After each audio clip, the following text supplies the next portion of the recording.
Hello, ladies and gentlemen, and welcome back. You'll notice that this is not a Two Fools episode. This is a Fireside Fafnir episode, and this is because Rakum isn't able to actually be here right now. He's got a very packed schedule, though I'm sure he's watching this on Twitch as I'm talking. Uh, so because it's been a while since the last episode, and there's a lot of things to cover. This is kind of going to be a big bulk episode, though because it's just me, I'm not sure how long it's going to be because, I've never done one of these myself before. This is honestly one of the first times I'm doing this. So we're just going to see how this turns out. Oh, I see he is in the stream chat. Because that's not me talking, that's somebody else. But yeah, let's just get started. I feel like the best place to start is with the new Vortex. The new Vortex being the Amduat, I believe is what they're calling me. Is what they're calling it. It's got 4 missions to it. The first 3 were laughably easy. I really don't understand why they decided to make it that easy, though I guess the third boss gives what is it in Graham? What's happening? I don't understand what's going on.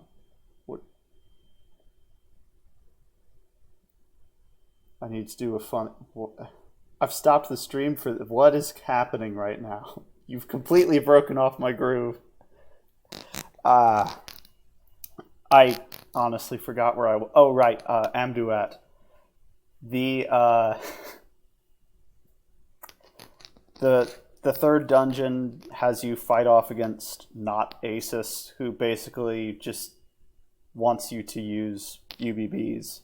And then they most recently released Nightfalls, which is their it drops dichroma tokens, which makes it sort of like Osiris, but I'd have to say that this one is far better designed than Osiris by a pretty substantial margin. For one thing, the boss takes damage from things other than just DBBs. You can actually sort of damage the Vizier as you go along, which is great. The second is that the boss immediately makes all of his mechanics perfectly clear. I think on the first turn he says something like, use an ultimate attack soon or die. And there is no misinterpreting that. It is 100% what it tells you to do. And I know that the main gimmick of that boss fight is that it inflicts amnesia, which is their new DBB, their excuse for you to use Thoth and Ptah DBB to get rid of it. But I honestly didn't find it necessary. I just sort of blew through it with just a standard light team. People are saying that his turn limit is 30, but because he doesn't resist every form of damage except DBB, he usually ends up dying well before turn 30. I haven't seen many people running like a squad of decent power who are running into the turn limit. And people are saying in the chat, can you water team instead? I think you can. I've seen Vizier change his element in order to be weak to whatever your squad is. But some people are saying that isn't the case. Some people are saying that if you use like mono fire, then he changes his element to thunder. So I'm not entirely sure what's going on there, but you should be able to bring whatever mono you want to it, which I also find a really good move on Gumi's part. Because now the boss can essentially change to suit whatever you're doing. Is it only water and light? All other elements cycle elements.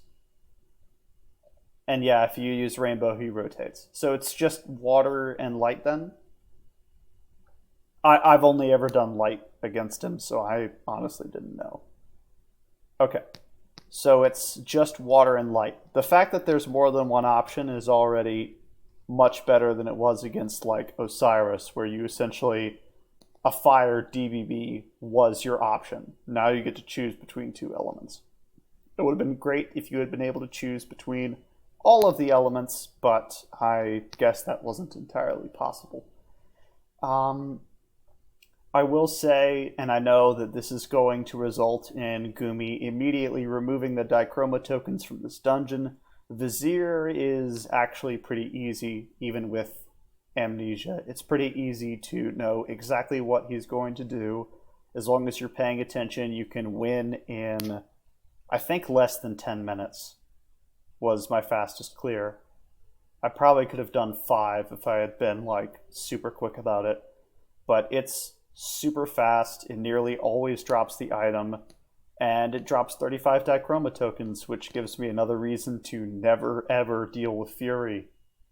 And again, I know this is going to respond with Gumi then proceeding to remove the Dichroma tokens from this, because that's what they did with Osiris when we reported on that. So I'm just going to go ahead and take the L on that now. The next thing to discuss is the 2 new units that they added in for this. Though before I do that, I want to see if anyone in the chat wants me to cover something specific in regards to the Vortex. Because I know that I kind of rushed through that, and I don't know how rushed people want this to be. I don't know how in-depth you want me to get. So feel free to ask any questions. I'll give them a minute. I also don't know what the stream delay on this. How am I dealing with DOT? The short answer is that I'm not. Like, what I'm doing with the DOT is I have Sero UBB, and that pretty much solves all DOT problems for 5 turns, because unlike Dichroma, this guy actually lets you use DOT mitigation buffs. Some people are asking what the Amnesia effect does. It's a % chance for your units to not be able to use any of their Brave Bursts. Though I think it doesn't affect DBB. I think you can DBB through Amnesia. It's just the other 3 that it messes with.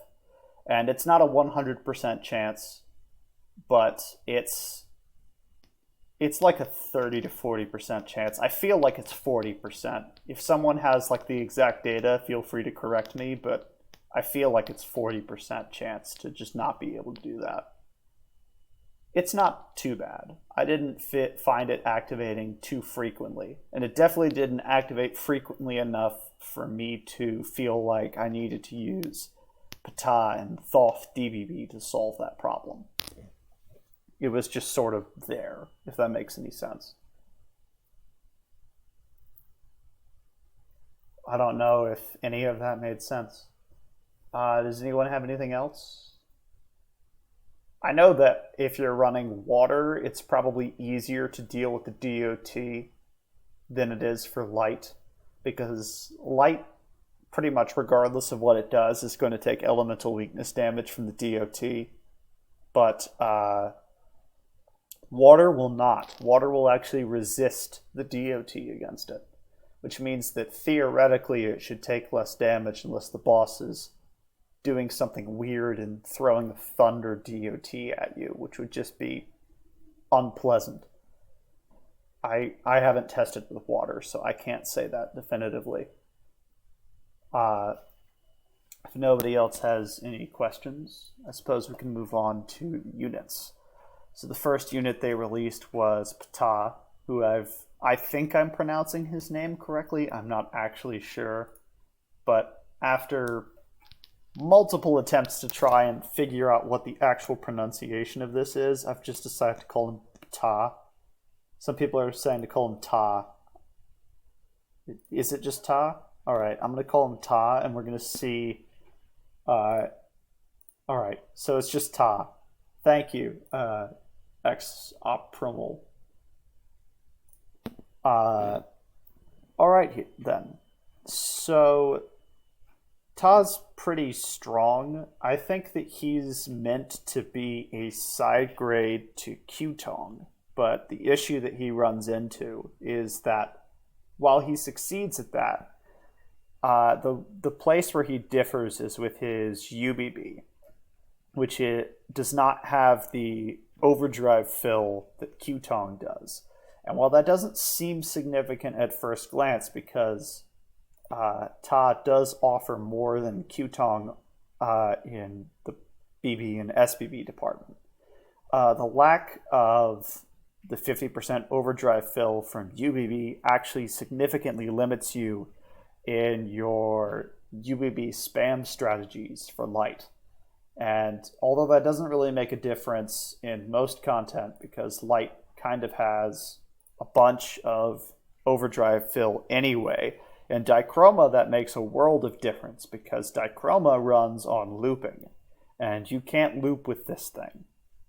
You would have to make it your Master of the Hunt holder, and this guy, he can do a lot of things, but he is not good with Master of the Hunt. You could do it, but you really shouldn't.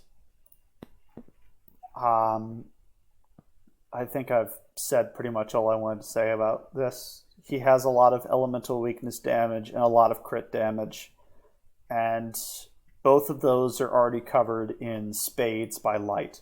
Light is not hurting for elemental weakness damage buffers. And as for crit buffers, vanilla is already almost omnipresent in light, and as is Chizuru to a lesser extent.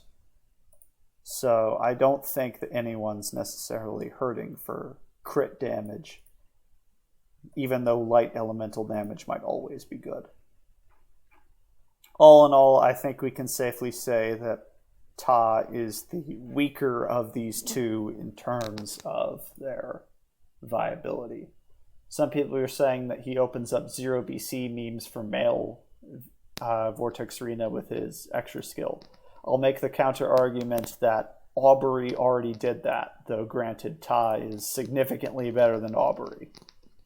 To make of that what you will, that he has to compete with that slot with Aubrey, even though he wins 100 times over.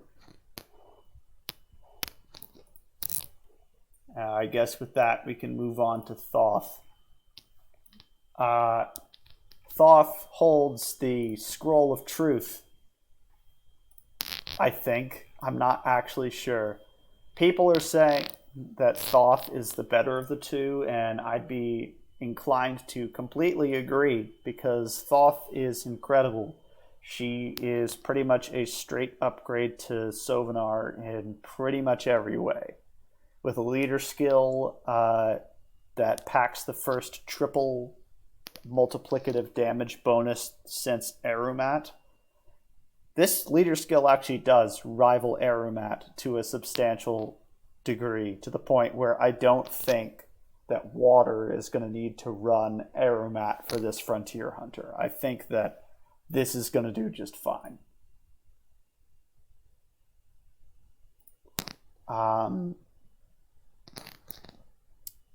Oh god, I've completely lost my train of thought. Alright.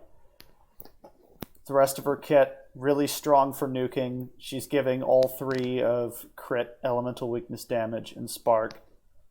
She's got 2 single target attacks on her SBB, so she's not going to be nuking and one of them is probable 5% of foes' max HP.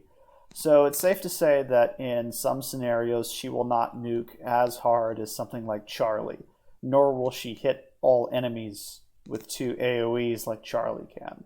But she is most definitely the best single target damage that Water has at the moment, though granted I haven't weighted her against Galeen, but I'm pretty sure that with the amount of things that Thoth has, that she would win anyway.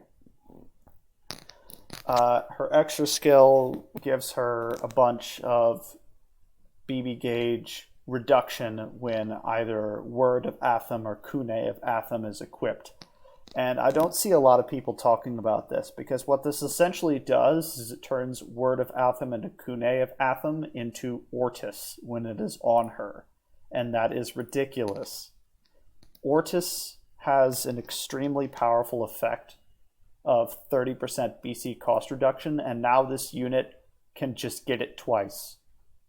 That will be utterly absurd when that comes around. I am almost certain that this unit is going to become extremely strong. If you ever wanted to pull between Ta and Thoth, definitely Thoth is the stronger of the two. I know I kind of blitzed through those two units. Does anyone want me to go over something specific between Ta and Thoth, besides the fact that Thoth is now female when mythology Thoth is a male? Gumi taking a page out of the Fate franchise. Yeah, for sure. Now, Thoth's a girl, Set's a girl. Yeah, Thoth's UBB is also really strong. If you give her Master of the Hunt, she becomes the best UBB for water. And water's been waiting for a good UBB for a long time. Did you know the last spark and elemental weakness damage UBB that water had was Gallia? Way back when. Even though Gallia got updated recently, she still wasn't quite able to crack it into Water's meta. And now she has absolutely no chance of that because Thoth exists and Thoth is going to be everywhere.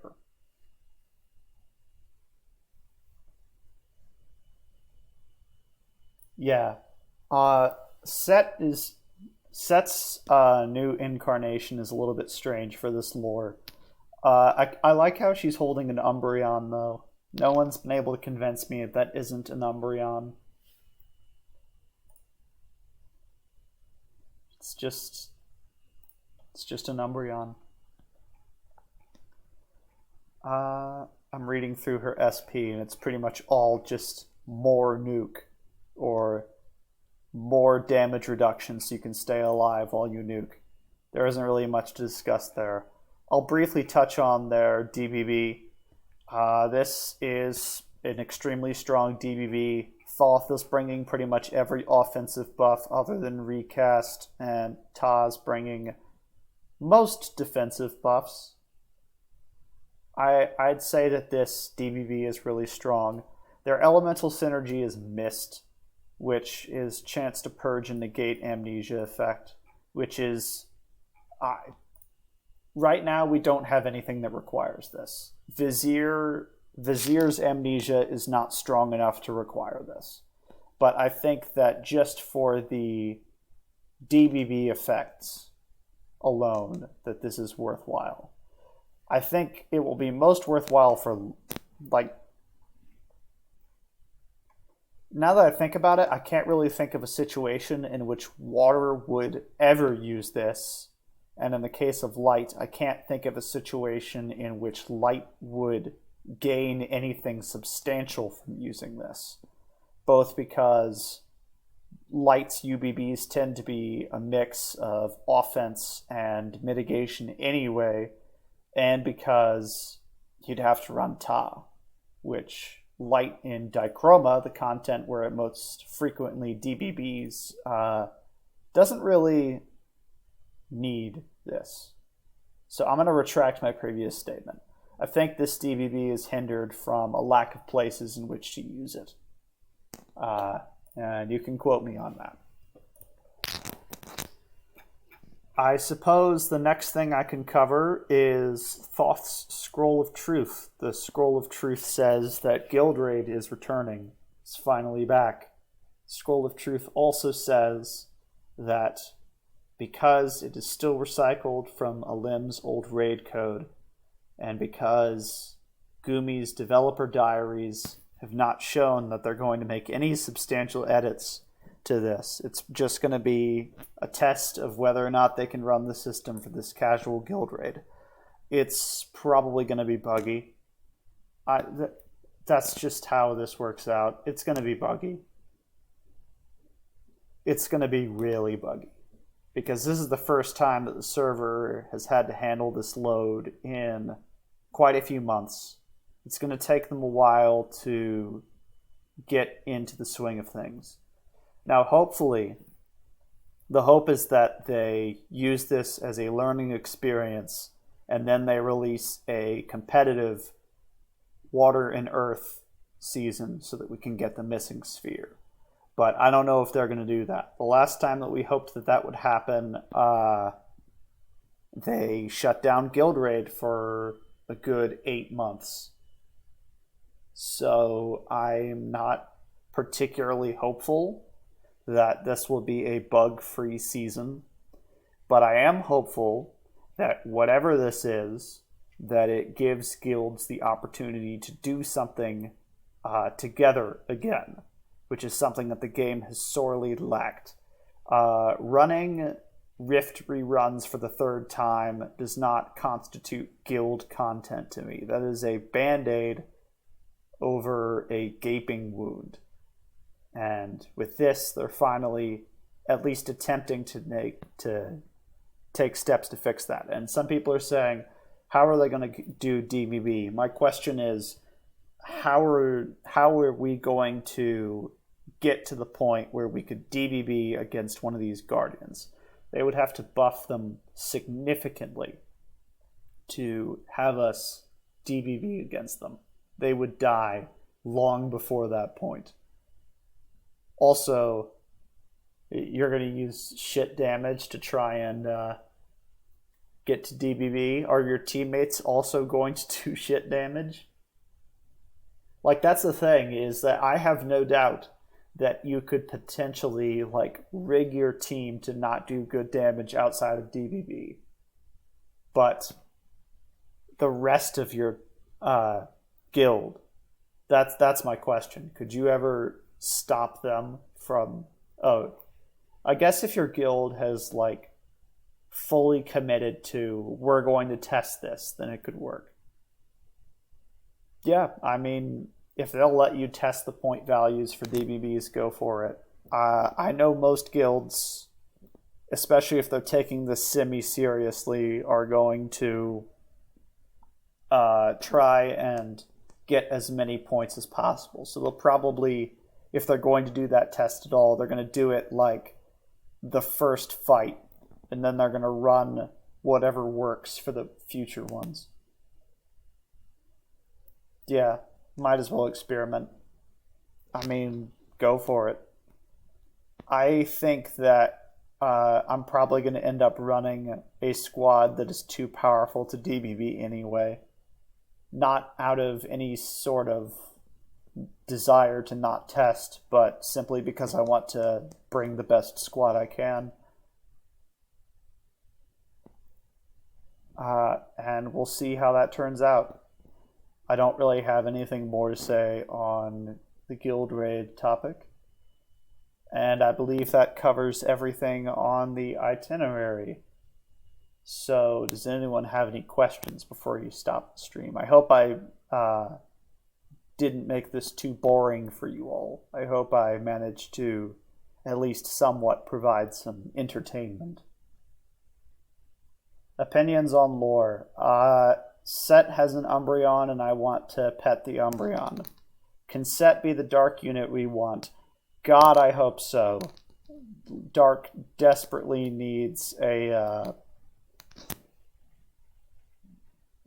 Spark and Elemental Weakness damage lead. Baku or Inoko for Nuker and Fire Guild Raid. I'm going to say Inoko. I think that Inoko is going to be stronger. Now, granted, I think the better answer to your question is Juzo. Because if they don't disable extra action, then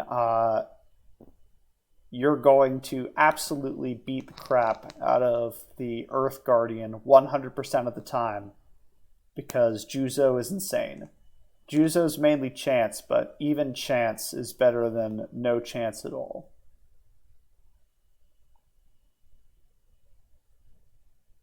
I think people will launch a recast UBB and then sit behind Juzo's extra actions to meme all of the damage. Ingram just said you miss 100% of the shots you don't take. Very true. But also 100% of the shots you don't take don't rebound off the dashboard and hit you in the face. So everything is a calculated risk.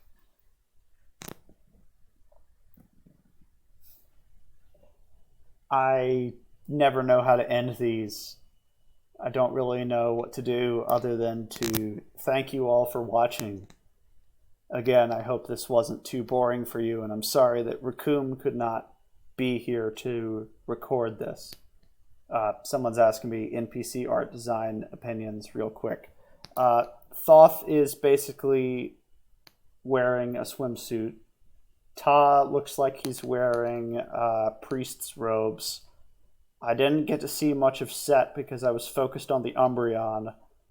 Neferet looks nearly identical to her art, other than and I don't think I've seen anyone else talk about this. Neferet's surprised face, the one where she's like looking down and she's got like this shocked look on her face, the whites of her eyes look too white. It looks weird. It looks like they took a filter and they just whited out part of her face, and it is surreal to look at. And yeah, I believe that's all. Without further ado, thank you all for watching, and fucking chicken.